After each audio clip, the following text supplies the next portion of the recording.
Assalamualaikum warahmatullahi wabarakatuh. Alhamdulillahirabbil alamin. Wa bihi nasta'inu ala umuri dunya waddin.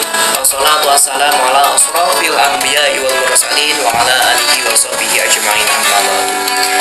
Bapak Ibu yang terhormat, sebelum kami menyampaikan sedikit materi, perkenalkan kami dari kelompok 9 kelas A10 PJJ PAI Syekh Nurjati Cirebon untuk memperkenalkan diri terlebih dahulu.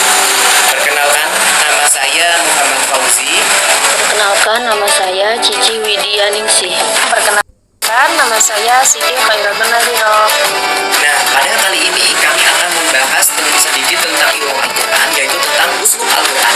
Nah, selanjutnya pada pembahasan kali ini kami akan mengupas sedikit tentang pengertian amsal Al-Quran, apa saja macam-macam amsal dalam Al-Quran. Terus yang ketiga ada apa pengertian aqsam Al-Quran. Terus yang keempat ada apa saja macam-macam aqsam Al-Quran. Langsung saja pada pembahasan yang pertama, pengertian aqsam Al-Quran, apa saja macam-macam amsal dalam Al-Quran, yang akan disampaikan oleh Ibu Siti Khairatul Nadhiro. Kepadanya waktu dan tempat kami persilakan. Apa itu amsal Al-Quran? Amsal Al-Quran merupakan salah satu cara untuk menyampaikan pesan-pesan ilahi. Pada dasarnya amsal Al-Quran bertujuan untuk mengeluarkan sesuatu yang masih sama. Secara global, amsal Al-Quran menjadi tiga, yaitu amsal musyarahah, amsal kaminah, dan amsal mursalah. Yang pertama ada amsal musyarahah. Amsal musyarahah adalah perumpamaan yang jelas yang di dalamnya terdapat lafaz tamsil atau sesuatu yang mengandung tasybih. Yang kedua ada amsal kaminah. Amsal kaminah adalah perumpamaan yang tidak menggunakan lafaz tamsil secara jelas, akan tetapi kalimat tersebut mengandung makna yang menarik dan indah. Dan yang terakhir ada amsal mursalah. Amsal mursalah adalah kalimat-kalimat bebas yang tidak menggunakan perumpamaan dengan jelas, akan tetapi kalimat-kalimat tersebut berlaku sebagai perumpamaan. Materi yang selanjutnya itu tentang pengertian aqsam Al-Quran dan macam-macam aqsam Al-Quran yang akan disampaikan oleh saya sendiri, Muhammad Fauzi. Secara etimologi, aqsam adalah jamak dari qasam, artinya al-if atau al-yamin. Sedangkan menurut Ibnu Qayyim dalam kitabnya At-Tibyan, bahwasanya sumpah adalah menguatkannya qasam alaih atau isi informasi dan memastikannya. Sedangkan pengertian qasam menurut para mufassir seperti pandangan dari Sayyid Qutb dalam kitabnya Tafsir fi Zilatil Quran, bahwa yang dimaksud dengan sumpah, khususnya sumpah Allah kepada ciptaannya, adalah untuk memberikan nilai yang sangat tinggi kepada makhluk-makhluk tersebut. Ada pembahasan yang kedua, yaitu macam-macam qasam. Macam-macam qasam itu ada dua. Yang pertama qasam dohir, yang kedua qasam mudmar. Qasam dohir ialah sumpah yang di dalamnya disebutkan fi'il qasam dan muqsam bih. Dan diantaranya ada yang dihilangkan fi'il muqasamnya sebagai pada umumnya karena dicukupkan dengan huruf qasam ba, waw, ta. Nah, ini ada pada firman Allah pada Quran surat Al-Qiyamah ayat 1 dan 2. Terus yang kedua ada qasam mudmar. Qasam mudmar adalah sumpah yang di dalamnya tidak dijelaskan fi'il qasam dan tidak pula muqsam bih, tetapi ia ditunjukkan oleh lam taukid yang masuk ke dalam jawab qasam. Nah, contoh dari qasam mudmar itu ada pada Quran surat Al-Imran ayat 186.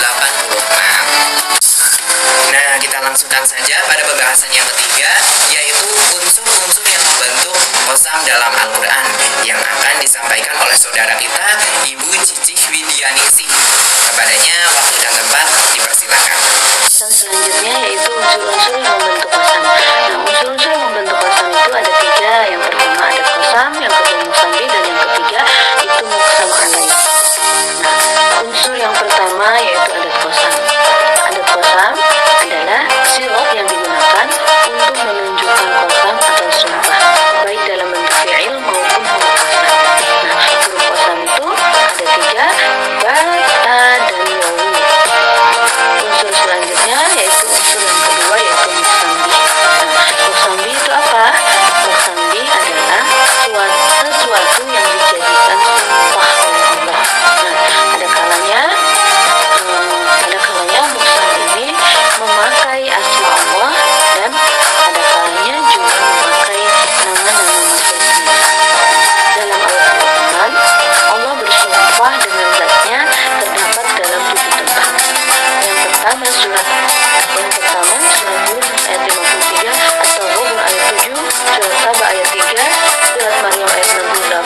jawab kosam. Muqsam alaih merupakan suatu pernyataan yang datang mengiringi kosam. Nah, muqsam alaih berfungsi sebagai jawab kosam. Dalam Al-Quran terdapat dua jenis muqsam alaih. Yang pertama yaitu muqsam alaih atau jawab kosam disebutkan secara tegas seperti dalam firman Allah surat Al-Zariyat ayat 1-6. A'udzu billahi minasyaitonir rajim. Bismillahirrahmanirrahim.